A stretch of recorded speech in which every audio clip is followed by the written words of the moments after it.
শ্রাদ্ধ জিনিসটা আমরা মানে মুখাগ্নির কথা বলেছি, তথাকথিত হয় মুখাগ্নি, আর যেটা শিরস্পর্শ করে চিতায় আরোহণ বলি আমরা। তারপরে যে অবস্থাটা সেটা হচ্ছে একটা প্রেত অবস্থা। প্রেত মানে কোনোভাবেই যেন ভূত প্রেত পিশাচ এইগুলো ভাববেন না। প্রেত মানে যিনি প্রকৃষ্ট রূপে এই পৃথিবী থেকে গত হয়েছেন। ই ধাতু মানে যাওয়া, ইত মানে গত মানে গেছেন, প্রকৃষ্টভাবে গেছেন, মানে আর ফিরে আসার কোনো চান্স নেই। এই হচ্ছে প্রেত শব্দের অর্থ। সেই দিকে দাঁড়িয়ে যে প্রেত অবস্থাটা 10 দিন মাত্র থাকে, এবং সেটা চিতাগ্নি যেই মুহূর্তে মানে স্থির হলো, সবা শৌচ করে বাড়ি এলেন, সেই অবস্থা থেকে 10 দিন। এখন এই যে 10 দিন, এটা সযৌক্তিকভাবে প্রমাণ করা দরকার। আমি আগেই বলেছি যে মানে একটা জিনিস মনে রাখা দরকার যে বেদে শ্রাদ্ধের প্রথা ছিল না। যেভাবে আমরা শ্রাদ্ধ করি, বেদের যে মন্ত্রভাগ, অর্থাৎ ঋগ্বেদ, সামবেদ, যজুর্বেদ এবং অথর্ববেদের যে মন্ত্রভাগের যে সময়কাল, সেই সময়ে কোনো মন্ত্রের মধ্যে আমরা এই 10 দিনের শ্রাদ্ধের কথা পাব না। তার একটা সূচনাও যদি থাকতো, নেই। যা আছে সেটা যজুর্বেদের মধ্যে, যেটা অনেকটাই আঙ্গিক, অর্থাৎ যজ্ঞ হোমের আঙ্গিক যা হতো যজ্ঞেই হতো। ফলে যজ্ঞে আহুতি দিয়ে পিতৃকুলের প্রতি শ্রদ্ধা জানানো হতো। মানে সোমায় পিতৃমতে স্বাহা, মানে সোম পিতৃগণের অধিষ্ঠান, এইভাবে অগ্নিতেই আহুতি দেওয়া হতো। পিণ্ডের ব্যবস্থা ছিল না। এখন এইটা কিন্তু খুব বেশি দিনের নয়। আর এটাও ভাবার কোনো কারণ নেই যে মানে খুব বেশি দিনের নয় বলতে এমন নয় যে এটা এখন রিসেন্টলি তৈরি হয়েছে, তাও কিন্তু নয়। কেননা এটা ঘটনা যে ব্রাহ্মণ গ্রন্থগুলো, বেদোত্তর যে ব্রাহ্মণ গ্রন্থগুলো, সেখানে কিন্তু এই শ্রাদ্ধের আভাস মাত্র আছে, সেখানেও পুরোপুরি নেই। কিন্তু গৃহ্য সূত্রগুলো যেগুলো মোটামুটি খ্রিস্টপূর্ব 300 শতাব্দী, 400 শতাব্দী, এমনকি 500 শতাব্দীও আছে, সেখানে কিন্তু শ্রাদ্ধের ব্যবস্থা চালু হয়েছে। এবং এটা ভাবার দরকার যে বেদের মন্ত্রভাগে নেই, অতএব শ্রাদ্ধ জিনিসটা নিতান্ত অশ্রদ্ধেয় জিনিস, এটা ভাবার কোনো কারণ নেই। কারণ মীমাংসা দর্শনের একটা সূত্র আছে, সেখানে বলা হচ্ছে যে অপিবা কর্তৃসামান্যাৎ প্রমাণম অনুমানং স্যাৎ। এই সূত্রে যেটা ব্যাখ্যা সবরস্বামী ইত্যাদিরা করেছেন, সেখানে বলা হচ্ছে যে যারা এই বেদের মন্ত্রভাগে যজ্ঞ করতেন, যেসব ঋষিরা, তাদেরই নামে তো স্মৃতি গ্রন্থগুলো চালু আছে। কাজেই কর্তার সামান্য, অর্থাৎ সেখানে যারা কর্তা, যজ্ঞ কর্তা, এখানে যারা স্মৃতি গ্রন্থ রচনা করেছেন, তারাও ধর্মশাস্ত্রের গ্রন্থ রচনা করেছেন, তারাও মানে গৃহ্যসূত্র রচনা করেছেন, তারাও কিন্তু একই লোক।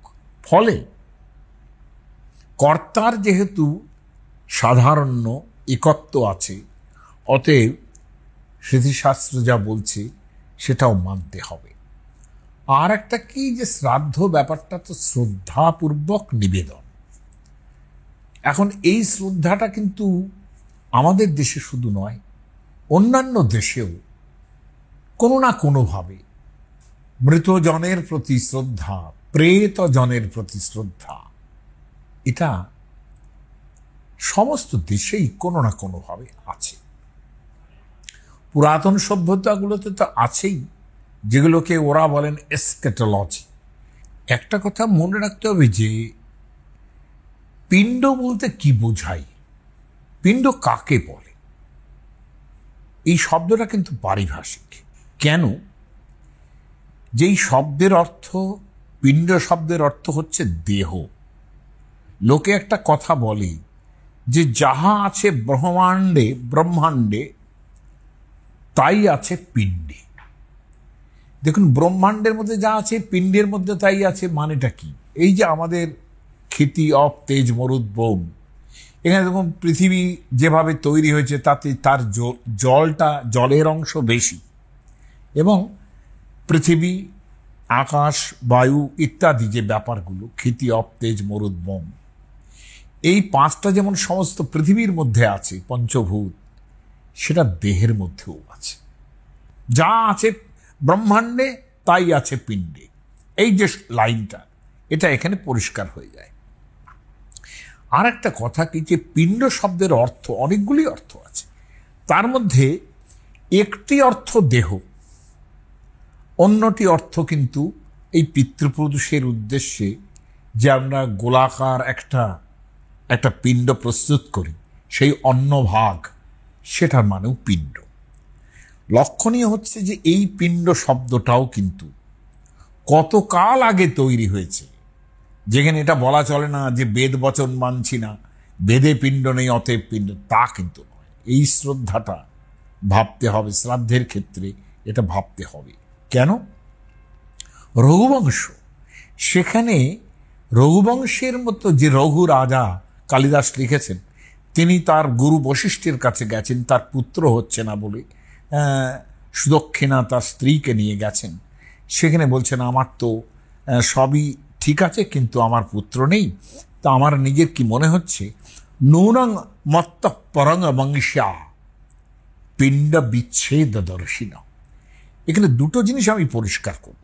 নূনং মত্ত, আমার পরে কোনো বংশ পুত্র ইত্যাদি নেই বলে, পিণ্ড বিচ্ছেদ দর্শিন, তার মানে পিতৃলোককে যে অন্নভাগ দেওয়া হয়, এইটা আমার পিতৃলোক ভাবছেন যে সে তা পাবেন না বলে ন প্রকাম ভুজ শ্রাদ্ধে স্বধা সংগ্রহ তৎপরা।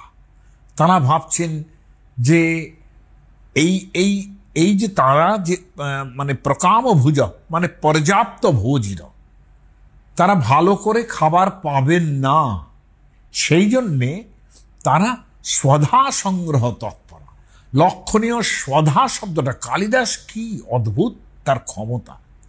স্বধা মানে কি জানেন? আমরা যখন অন্যান্য অগ্নির ক্ষেত্রে, যে অন্য দেবতার ক্ষেত্রে বলি স্বাহা, আর পিতৃপুরুষের ক্ষেত্রে আমরা বলি স্বধা, অগ্নয়ে স্বধা। এই যে স্বধা উচ্চারণ করি, স্বাহা, দেখবেন দেবী চণ্ডীর পুরাণে যে স্বাহা স্বধা এইসব বলা আছে, যে আমি সেই স্বাহা, আমি সেই স্বধা। স্বধা মানে কি? স্বধা মানে যিনি নিজেই নিজেকে ধারণ করবেন। এই জন্যে পিতৃপুরুষের উদ্দেশ্যে স্বধা, অর্থাৎ আমরা তার অধস্তন পুরুষেরা তাকে যে খাদ্যটা দিচ্ছেন সেটা হচ্ছে স্বধা, তার দ্বারাই তিনি ধৃত হবেন, ধারণ করবেন নিজেকে, সেই জন্যে স্বধা। স্বধা শব্দের অর্থ কিন্তু এইটা। রঘুবংশ বলছে যে তারা যেহেতু পর্যাপ্ত খাবার পাবেন না ভেবে নিজেকে ধারণ করার চেষ্টা করছেন এখন থেকেই। এই একটা শব্দ, গোলাকার অন্নপিণ্ড, এই একটা পিণ্ড শব্দের অর্থ। আর ওই রঘুবংশে আবার পাওয়া যাবে যে পিণ্ড শব্দের অর্থ দেহ। সেটা ওই রঘুবংশেরই যে পরের অধ্যায়, এটা তৃতীয় অধ্যায় বোঝা, এটা আগেরটা বললাম দ্বিতীয় অধ্যায় থেকে, পরের অধ্যায় কিংবা প্রথম অধ্যায় ওটা বলেছি, দ্বিতীয় অধ্যায় এটা। সেখানে বলা হচ্ছে যে একটা তিনি তপস্যা করছেন, বশিষ্ঠের গরু রক্ষা করেন তিনি, সেই অবস্থায় এসে মানে সেই অবস্থায় একটা সিংহ, তিনি মানে ভগবান, তিনি সেই রকম রূপ ধারণ করে, তার অভীষ্ট দেবতা, তিনি সেই রূপ ধারণ করে একটা সিংহের বেশে এসে বশিষ্ঠের গরুটাকে চড়াও হয়েছে। এখন সেই বশিষ্ঠের গরু যাতে না মারা যায়, তিনি সেই গরু সেবা করছিলেন। যখন তিনি যেখানে যাচ্ছেন সেখানে গরু নিয়ে যাচ্ছেন, রাজা দিলীপ এখন সেই অবস্থায় তিনি সিংহকে বলছেন যে তুমি আমাকে মারো, কিমপ্যহিংসস্তবচেন মতোহম যশস্বরীরে ভবমে দয়ালু, আপনি আমাকে মারো, কারণ আমি যদি এই রকম ঘটনা ঘটে যে বশিষ্ঠের ধেনুটিকে রক্ষা করার জন্য আমি জীবন দিয়েছি, তাতে আমার যশ বাড়বে। তো রাজাদের কাছে যশস্বরীর, যশ দিয়ে যে শরীর নির্মিত হয় সেটাই সব। একান্ত বিধ্বং শিশু বাঁধে বিধানাম পিণ্ডেষু অনাস্থা খলু ভৌতিকেষু। আর আমার মতো লোক যারা, তারা ভৌতিকেষু পিণ্ডেষু, অর্থাৎ এই পঞ্চভূতে নির্মিত যে দেহ, তাতে আমাদের কোনো আস্থা নেই। কেন? যে কোনো দিন কোনো সময় সেটা গত হবে, কারণ দেহ তো চিরস্থায়ী নয়, একদিন তাকে যেতেই হবে। এই যে ভাবনাটা, পিণ্ড মানে দেহ, এখন এই পিণ্ড, তার মানে পিণ্ড অর্থ দাঁড়ালো শরীর, আর পিণ্ড পিণ্ড একটা ধাতু আছে, সেই ধাতুর মানে ত্যাগ করা, যেটা ত্যাগ করতে হবে, দেহকে ত্যাগ করতে হবে, সেই জন্যও তার নাম পিণ্ড। তাহলে কি দাঁড়ালো? এখন আমরা যে শ্রাদ্ধে পিণ্ড দিই, এটা কেন দিই? আমরা মনে করি প্রথমত শ্রদ্ধা, যে একদিন কালকেই তার সঙ্গে আমাদের দেখা হয়েছে, তাকে অন্ন পান দিয়েছি, আমাদেরই মতো করে দিয়েছি, আজ তিনি তখন এতটাই, যিনি গত হয়েছেন তার প্রতি এতটাই সংশ্লেষ ভালোবাসা লেগে থাকে, জড়িত থাকে, যে ভালোবাসা তিনি সূক্ষ্ম দেহে তিনিও এড়াতে পারছেন না। এই জায়গায় দাঁড়িয়ে আমরা ভাবি আমাদের মতো অন্ন পান তাঁদেরও একটু দিই, এইটা। এখন এই যে আতিবাহিক দেহ, আতিবাহিক মানে যে দেহ, যে আমাদের যে অতিলোক, এই পৃথিবীর ওপরে যে লোক, সেই লোকে বহন করে নিয়ে যাওয়ার জন্য যে আতিবাহিক শরীর অর্থাৎ সূক্ষ্ম শরীর যেটা তৈরি হয়, সেটার কি হয়? মৃত্যু যেই হয়ে গেল, যখন মৃত্যু হলো একটা ব্রেন ডেথ হয়ে গেল, সেই অবস্থাতে কিন্তু মন, বুদ্ধি, চিত্ত, অহংকারও সেই রকম সচল থাকে না। শ্রাদ্ধ যারা করছেন কিংবা এই যে অশৌচ পালন করছেন, তারা প্রতিদিন একটা করে পিণ্ড দিয়ে একটা শরীর নির্মাণ করছেন। যিনি গত হয়েছেন তারও একটা শরীর নির্মাণ করছেন, অর্থাৎ প্রতিদিন অন্ন দেওয়ার পরে ভাবছেন তারা যে আমাদের মতোই তার একটা শরীর তৈরি হোক এবং সেটা সচল হোক, যাতে তিনি আমাদের অন্নপ্রাণ দেওয়া অন্নপান গ্রহণ করতে পারেন। যেটা জড়ো হয়ে গেছিল মৃত্যুর পর, যেটা একদম শ্লথ, আর কিছু করতে পারে না, সেইখানে উত্তরাধিকারী যিনি, তিনি এটা সবসময় ভাবেন যে তার ইন্দ্রিয়গুলো সবল হোক, স্বচ্ছ হোক, তার দেহের প্রত্যেকটি অংশ যাতে কার্যক্রম করতে পারে, মানে কার্য করতে পারে, এইরকম একটা চেষ্টা। এই জড়তা কাটানোর জন্য আমরা পিণ্ড দিই। এই জড়তা কাটিয়ে ওঠাচ্ছে যেটা, সেই জন্যই তারই সূচক হচ্ছে 10টা পিণ্ড 10 দিনে। এটা কামনা নয়, এটা চাই আমরা, কিন্তু আসলে এটা ভাব। হ্যাঁ, অশৌচ, অশৌচ এই শব্দটার মানে কি? সূচি মানে শুদ্ধ, তাহলে সূচি থেকে তৈরি হয় শৌচ। আগেকার দিনে বাথরুমে গেলেও বলা হতো শৌচ কর্ম করো, তার মানে তুমি সূচি হও, তাই না? যাই হোক, সাবান টাবান মেখে সূচি হও, স্নান করে সূচি হও। তাহলে শৌচ মানে হচ্ছে শুচিতা, আর অশৌচ মানে অসুচিতা। তার মানে অশৌচ মানে অশুদ্ধ অবস্থা, অর্থাৎ যখন চলে গেলেন একজন, তার যে ভাবনা চিন্তা নিয়ে আমরা বসে আছি, সেই অবস্থায় আমাদের যেন একটা এই যে একটা মর্নিং পিরিয়ড, এইটাকেই আমরা অশৌচ বলি। পিরিয়ড অফ মর্নিং, এইটাকে আমরা অশৌচ বলি। এর মানে যে সবকিছু অশুদ্ধ হয়ে গেল তা কিন্তু নয়। ওটা আমরা নিজেকে অশৌচ রাখছি এই জন্যে যে তারা যে চলে গেছেন তাদের শোক কষ্ট এখনো আমাদের মধ্যে 10 দিন পর্যন্ত অন্তত এমনভাবেই আমরা ধারণ করি যাতে করে একটা অসুচিতার জায়গা তৈরি হয়, অর্থাৎ মনটা ক্লিন্ন থাকে, মনটা তত থাকে না, মনটা সেরকমভাবে ক্লিন্ন থাকে যাতে করে একটা অসুচ তৈরি হয়। প্রতিদিন পিণ্ড দেওয়ার যে অসৌচ করি আমরা, এখানে আমরা প্রতিদিন কিন্তু পিণ্ড দিই না, দেওয়ার কথা কিন্তু দিই না।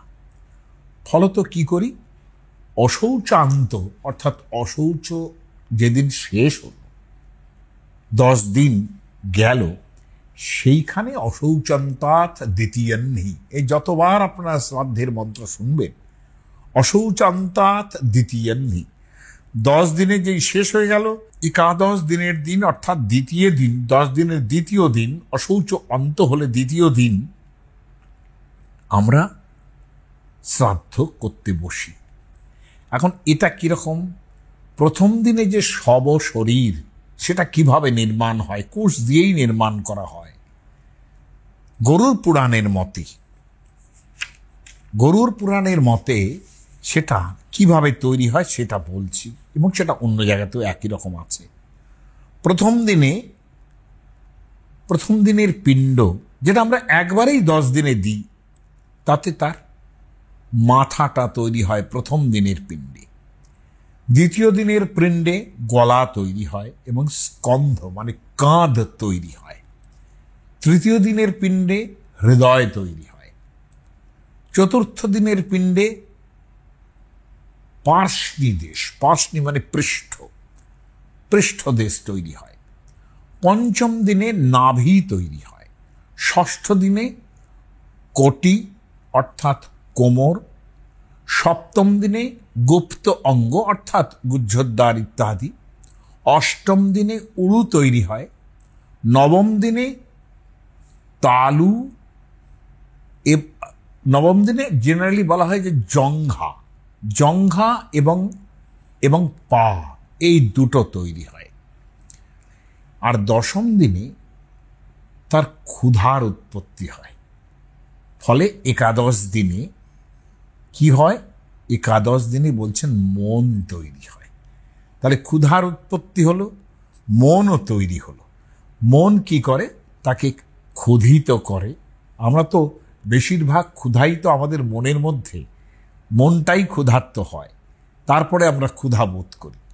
ক্ষুধা এমনি পেলে পরেও মন সেটাকে প্রেরিত করে, কেননা মন ছাড়া কোনো ইন্দ্রিয় কাজ করতে পারে না। ফলে একাদশ দিনে যখন মনের প্রকাশ হলো, সেই দিন শ্রাদ্ধ। আমি এটা গরু পুরাণ থেকে বলেও দিতে পারি। সেটা কিভাবে, দগ্ধে দেহে পুনর্দেহম প্রাপ্নত্যেব খগেশ্বর, গরুরকে বলছেন কৃষ্ণ। সেখানে বলছেন যে দগ্ধে দেহে, দেহ দগ্ধ হয়ে গেলে পরে, পুনর্দেহম প্রাপ্নত্যেব খগেশ্বর, শ্রাদ্ধের পিণ্ডের দ্বারা অর্থাৎ এক এক দিনে যে পিণ্ড দেওয়া হবে তাতে আবার দেহ তৈরি হয়। কিভাবে হয় সেটা বলছেন। প্রথমে হানি ইয়ঃ পিণ্ডস্তেন মূর্ধা প্রজায়তে, প্রথম দিনের পিণ্ডে মূর্ধা মানে মাথা তৈরি হলো। গ্রীবাস্কন্ধ দ্বিতীয় তু তৃতীয় হৃদয়ং ভবেত, মানে আপনারা বুঝতে পারছেন। চতুর্থেন্হি মানে চতুর্থ দিনে, ভবেত পার্ষ্ণি মানে পৃষ্ঠদেশ, নাভির্বৈ পঞ্চমে তথা অর্থাৎ নাভি তৈরি হচ্ছে পঞ্চম দিনে। ষষ্ঠে চ সপ্তমে চৈব কটি গুহ্যং প্রজায়তে, কটির গুহ্যং প্রজায়তে, মানে এখানে রেসপেক্টিভলি সপ্তম দিনে কোটি আর ষষ্ঠ দিনে কোটি অর্থাৎ কোমর, এবং সপ্তম দিনে গুহ্য গুপ্ত অঙ্গ। উরু চাষ্টমকে চৈব জানু অঙ্ঘ্রি নবমে তথা, জান্বঙ্ঘ্রি নবমে তথা। নবভীর দেহ মাসাদ্য, অর্থাৎ 9 দিনের দিন দেহ যে পাওয়া গেল, দশমেন্হি ভবেত ক্ষুধা, 10ম দিনে ক্ষুধা তৈরি হবে। ইয়ত দেহ সমুৎপন্ন প্রেতস তীব্র ক্ষুধান্বিত, যেহেতু তিনি তীব্র ক্ষুধান্বিত হন, অতস্ত্বাম আমিষ বাহ্যম, অর্থাৎ কিনা যদি এত ক্ষুধে পায় তার প্রচুর খাওয়ানোর জন্য, সেদিন তাকে আমিষ দেওয়া হবে। আমিষ অর্থাৎ মাছ ইত্যাদি। হ্যাঁ, ক্ষুধা তস্য ননিষ্যত, যদি আমিষ না দেওয়া যায় তার ক্ষুধা যায় না। যদিও এটা আমরা সবসময় মানি না, অনেক সময় আমিষ দিই না, কারণ যা আমরা খাই তাই দিই। আর অনেকেই এটা নিরামিষ ভাবেন শ্রাদ্ধটা করা উচিত তাই। যাই হোক, কথাটা এখানে নয়, আমিষ দিতেই পারেন, শ্রাদ্ধে আমিষ দেওয়ার কোনো সমস্যা নেই। আমার বক্তব্য হলো এই যে এটার মধ্যে কিছু প্রক্ষেপের জায়গা থাকে।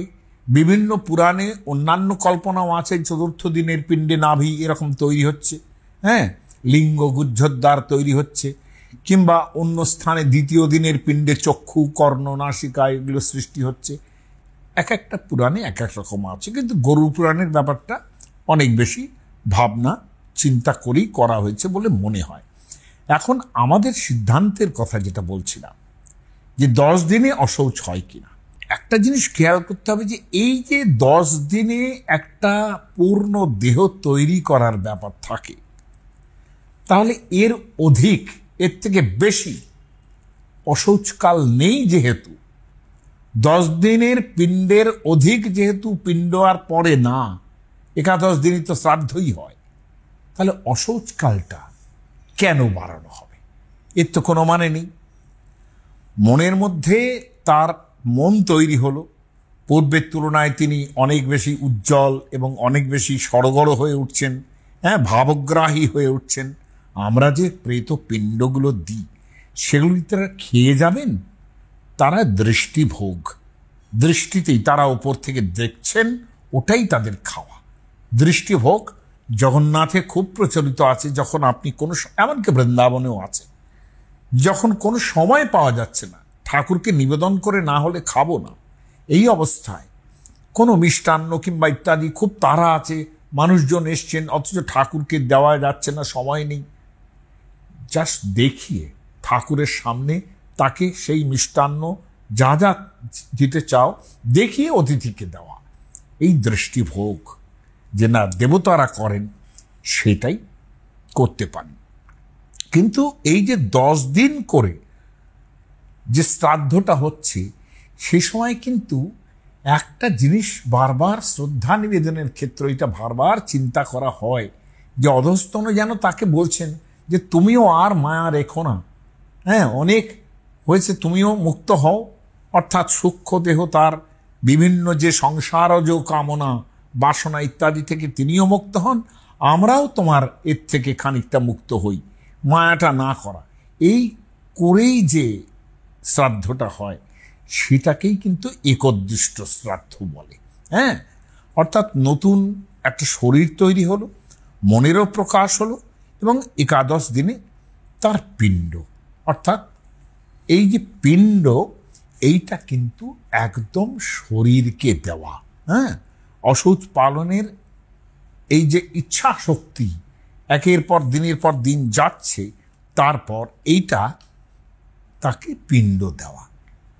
এখন দেখুন, এই যে 10 দিন, এটা কেন বললাম? আমি প্রথমত কারণটা বললাম যে 10 দিনের বেশি যেহেতু পিণ্ড দানের ব্যবস্থা নেই, তাহলে অশৌচটা কি করে সেটা পরবর্তীকালে বাড়ানো হয়েছে। নিজের যে মানসিক অবস্থা দেখুন, সেই অনুসারে অশৌচ তৈরি হয়। সন্ন্যাসী যিনি হন, তার তো কাম, ক্রোধ, লোভ, তিনি নিজে শ্রাদ্ধ করে বেরিয়ে যান, অথবা শ্রাদ্ধ না করেও অনেকে বেরিয়ে যান, তারা পরিব্রাজক হচ্ছে। এখানে পিতা মাতা সব কিছু তার আগুনে দেওয়া হয়ে গেছে আগেই, তার দেহ সংস্কার আগেই হয়ে গেছে, যে আমি কুলেরই কেউ নই। তাহলে তার ঐহিক পারত্রিক কোনো শ্রাদ্ধ তাদের দ্বারা করেই না কেউ। আর কি, যে অন্য শ্রাদ্ধ যেগুলো বলা হচ্ছে, যে মনু স্বয়ং বলছেন, সেখানে সগুণ নির্গুণ এইসব ব্যাপারগুলো করা হচ্ছে।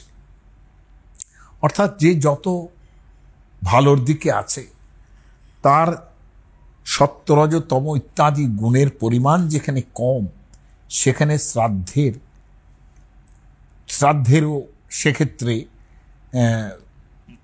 মানে মানে দিন সেখানে বাড়ানো কমানোর ব্যাপার আছে। বলা হচ্ছে, মানে এটা স্বয়ং মনুর কথাই সম্ভবত, যে একাহাত শুদ্ধাতে বিপ্র, একদিনেই বিপ্র সেই রকম ধরনের ব্রাহ্মণ, যাজ্ঞিক ব্রাহ্মণ, যে অগ্নিবেদ সমন্বিত, যিনি অগ্নিবেদ সাগ্নিক ব্রাহ্মণ, তখনকার দিনের বৈদিক কালের যে ব্রাহ্মণ, তাদের একদিনেই শৌচপাত। কেননা তারা জীবনটাকে খুব ফিলসফিক্যালি দেখেন যে মরণ হবেই। হ্যাঁ, তাদের ওই শোক করা, বেঁচে থাকার সময় যতখানি কর্তব্য তারা করবেন, কিন্তু মারা যাওয়ার পর তারা জিনিসটা ফিলসফিক্যাল, দুঃখ হয় সবই, কিন্তু খুব ফিলসফিক্যাল তারা দেখেন বলে একাহাত শুদ্ধাতেই বিপ্র যে অগ্নিবেদ সমন্বিত, যিনি অগ্নি এবং বেদ, অর্থাৎ তাকে যজ্ঞ করতে হচ্ছে। সেই জন্যে হীনে হীনতরে চৈব ত্রহশ্চতুরহস্তথা, না, এটা দক্ষ সংহিতা থেকে বলা হচ্ছে যে যত এটা হীন হবে, অর্থাৎ মানসিক দিক থেকে যত হীন হবে, সেখানে 3 দিন কিংবা 4 দিন লক্ষণীয় মানসিক দিক থেকে উন্নতির জায়গায় এই যে ত্রহশ্চতুর, এই চতুর্থ দিনের কিন্তু মেয়েদের রাখা হলো। ভাবা যায় এটা, মেয়েরাই কিন্তু সবচেয়ে বেশি কষ্ট পায় পিতৃমাতৃ বিয়োগে, কিন্তু তাদের জন্য রাখা হলো চতুর্থী, অর্থাৎ জ্ঞানী সাধক তার একদিন মাত্র অশৌচ, হ্যাঁ, তার বেশি তিনি থাকবেন না। আর বিভিন্ন জায়গায় এটাও বলা হচ্ছে যে সে কেমন করে একদিন, তার জন্যে ওই বেদ ও শাখা কতটা পড়েছেন না পড়েছেন এইসব হিসেব দেওয়া হচ্ছে। সেগুলোর মধ্যে আমরা যাচ্ছি না, এত বড় জিনিস সেটা হয়ে যাবে, সেটা মানে বেশ মানে সেটা বোঝানোও কঠিন হবে। কিন্তু 10 পিণ্ডের সঙ্গে মিল রেখে আমার ধারণা, এবং শাস্ত্রকাররাও সেটা যে বলছেন, সেটার প্রমাণ দিয়ে আমি বলছি যে এর থেকে বেশি দিন কোনো বর্ণের পক্ষে ভাবনা করা উচিত নয়। কিন্তু যারা ওই আর কি অতিরিক্ত ব্রাহ্মণ্য বজায় রাখার জন্য, চতুর্বর্ণের উপরে আধিপত্য করার জন্য এমন হয়েছে ব্রাহ্মণের 10 দিন, তার থেকে তৃতীয় বর্ণ যেটা বৈশ্য, তাদের আরো 5 দিন বেশি। ক্ষত্রিয়কে কি করা হলো? ক্ষত্রিয়কে বলা হলো যে যেহেতু ক্ষত্রিয় তার কাজের সময় কম, অতএব সেখানে, এবং ব্রাহ্মণের থেকে সে নিচ, আবার শূদ্রের বৈশ্যর থেকে সে ওপরে আছে বলে বৈশ্যের যে 5 দিন তার থেকে ভাগ করে 2.5 দিন করা হলো, তাহলে 12.5 দিন হয়। কিন্তু যেহেতু এই সব সময়ে যে মস্তক মুন্ডন, ঘাট কাজ এসব থাকে, সেই জন্য 12.5টা না করে ওটা 12 দিন করা হলো। এটা অবস্থায় 12 দিনের দিন তাদের শ্রাদ্ধ ঠিক হলো। আর এই যে 12 দিন ব্রাহ্মণ, ক্ষত্রিয়, বৈশ্য, ব্রাহ্মণ 10, ক্ষত্রিয় 12, তারপর বৈশ্য 15 দিন। তারপর কেন? এরা 3 জনেই কিন্তু ব্রাহ্মণ, এরা প্রত্যেকেরই পৈতে হতে পারে এবং প্রত্যেকেই বেদ অধ্যয়ন করতে পারে। তবু যেহেতু তারা ভাবেন যে বিপ্র অর্থাৎ ব্রাহ্মণের থেকে শোক যাদের কম হবে, মানে শোক যাদের বেশি হবে, তাদের 12 দিন করলেন। বৈশ্য তার থেকেও যদি বেশি ভেঙে পড়ে তাহলে তার 15 দিন। আর শূদ্রের জন্য তারা বললেন, এমনি কথা, শূদ্র শব্দটার উৎপত্তি হচ্ছে সূচাদ্রবতী, মানে শোক হলেই বড্ড ভেঙে পড়ে। এই অবস্থাতে শূদ্র বর্ণের জন্য একটা 1 মাসের ব্যবস্থা করা হলো। অথচ খেয়াল করুন, কি আশ্চর্য লাগবে শুনলে, যে বিশেষ বিশেষ যে ক্ষেত্র, ধরা যাক সুপকার অর্থাৎ যে রান্না করে, তার কিন্তু কোনো রকম অশৌচের ব্যাপার নেই। শিল্পী, যাদের দিয়ে কাজ করাতে হবে, আপনি কাঠের কাজ করাবেন, অমুক করাবেন, তমুক করাবেন, তাদের কিন্তু কোনো রকম অশৌচের ব্যবস্থা নেই। চিকিৎসক, ব্যাধিতে এসু, যারা ব্যাধিগ্রস্ত, দিন রাত তাদের সেবা করতে হয়, চিকিৎসকদের কোনো প্রয়োজন নেই অশৌচ পালনের। দাসীদের অশৌচের ব্যবস্থা নেই। রাজা এবং রাজভৃত্য, তাদের যেহেতু নিজের ব্যাপারে এত বিজি, তাদেরও কোনো অশৌচের ব্যবস্থা নেই। এটা যাজ্ঞবল্ক্যের মিতাক্ষরা টিকায় পরিষ্কার বলা হচ্ছে। ভাবা যায়, যে মিতাক্ষরা থেকে হিন্দু আইন তৈরি হয়েছে, সেখানে সেই হিন্দু আইন তৈরি হওয়ার যার থেকে হয়েছে, তারাই কিন্তু এই এতদিন ধরেও আমরা দেখেছি যে শূদ্রের জন্য 1 মাস, এদের জন্য 15 দিন, এদের জন্য 12 দিনের ব্যবস্থা রেখেছেন। কিন্তু এটা ঠিক হবে না। এখন একটা জিনিস আরো ইম্পর্টেন্ট, যে অঙ্গিরা, মহর্ষি অঙ্গিরা, তিনি বিধান দিচ্ছেন, সর্বেশাম এব বর্ণানাম সূতকে মৃতকে তথা। সমস্ত বর্ণেরই সূতকে মৃতকেই তথা, অর্থাৎ ঘরে সন্তান জন্মলেও একটা অশৌচ হয়, অথবা মৃতক অর্থাৎ মারা গেলেও, দশাহাত শুদ্ধির তেষাম। তাহলে সমস্ত বর্ণের জন্যে দশাহ অর্থাৎ 10 দিনেই শুদ্ধি হবে। ইতি শাতাতপ ব্রবীত। অঙ্গিরা আবার শাতাতপ নামে একজন আচার্যের কথা তুলে কথা বলছেন, এবং এটাও যাজ্ঞবল্ক্য সংহিতার মিতাক্ষরা টিকায় আছে। এখন এই জায়গায় শাতাতপ, অঙ্গিরা ঋষি, এরা 10 দিনেই ব্যবস্থা যেমন দিলেন, আর একটা কথা খুব ইম্পর্টেন্ট বলা হচ্ছে, যে কলিকাল, যেখানে একবর্ণা ভবেৎ পৃথ্বী, পণ্ডিতরা বলছেন, পুরাণকাররা বলছেন, একবর্ণা ভবেৎ পৃথ্বী, সমস্ত বর্ণেই একাকার হয়ে যাবে। যেরকম এককালে এইটা ছিল যে সত্যযুগের কথা যখন বলা হচ্ছে, সর্বং ব্রাহ্মমিদং জগৎ, সমস্ত লোকই ব্রাহ্মণ। তারপরে নিজের কর্ম খারাপ করতে করতে ক্ষত্রিয়, বৈশ্য, শূদ্রের তৈরি হয়েছে। এখন কলিকালে একবর্ণা ভবেৎ পৃথ্বী, মানে সকলেই শূদ্র প্রায়, সকলেই শূদ্র প্রায়। তাহলে কলিকালে 10 দিন একমাত্র নিদান, সর্বে বর্ণা অহভীর দশোভি, এইটা হচ্ছে শাস্ত্র সিদ্ধান্ত। সমস্ত বর্ণের জন্য 10 দিনেই শ্রাদ্ধ। শুদ্ধি চন্দ্রিকা বলে একখানা বই আছে, সেখানে সর্বে বা দশরাত্রতোপি সুজয়ন্ত, অর্থাৎ দশরাত্রি চলে গেলেই তারা শুদ্ধ। ধর্মসিন্ধু সর্ববর্ণেষু দশাহম, সমস্ত বর্ণের পক্ষে 10 দিন।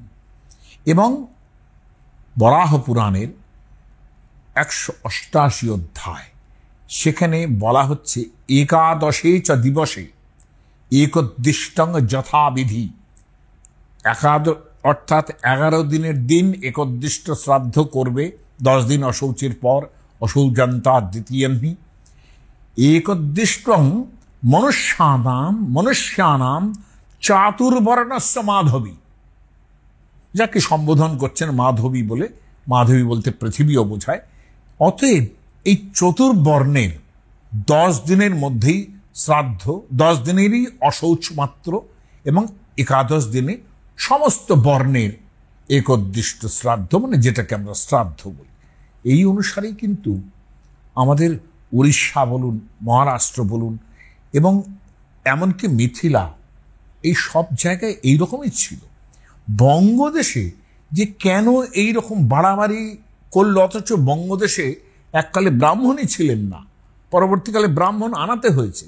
তার মানে যেটা কি হয়, যে ব্রাহ্মণরা যখন বেশি চাগায়, তখন এদের মধ্যেই বেশি চাগিয়েছে যারা এককালে ব্রাহ্মণই ছিলেন না, ব্রাহ্মণ এনে তারপর তাদের ব্রাহ্মণ করতে হয়েছে। এটা বঙ্গদেশের দুর্ভাগ্য বলে আমি মনে করি, যে তারা একেবারে মানে যখন বাড়াতে আরম্ভ করেছেন তখন বাড়ানোর আর শেষ করেননি।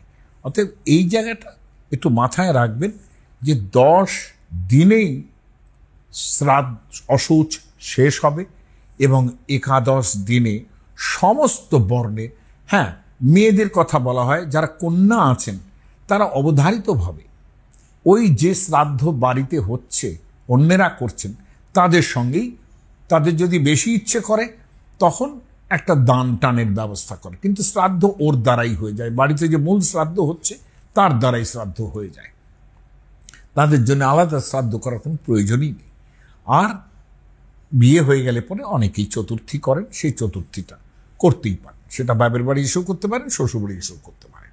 আর এমন যদি হয় শ্বশুর বাড়ি এসে থাকবেন তাহলে সেক্ষেত্রে ওই যে যারা ভাইয়েরা যারা করছেন, যেহেতু তারা গোত্রান্তর হয়েছে তাদের তথাকথিতভাবে, আমি ওগুলো অবশ্য খুব বিশ্বাস করি না, কিন্তু সেক্ষেত্রে তাদের চতুর্থী বিধেয়, কিন্তু তারা ইচ্ছে করলে আমার মনে হয় যে বাপের বাড়িতে যে শ্রাদ্ধ হচ্ছে সেখানে একাদশ দিনের দিন যেভাবে শ্রাদ্ধ হয় তার সঙ্গে নিজেকে মিশিয়ে নিতে পারেন। সকলকে ধন্যবাদ।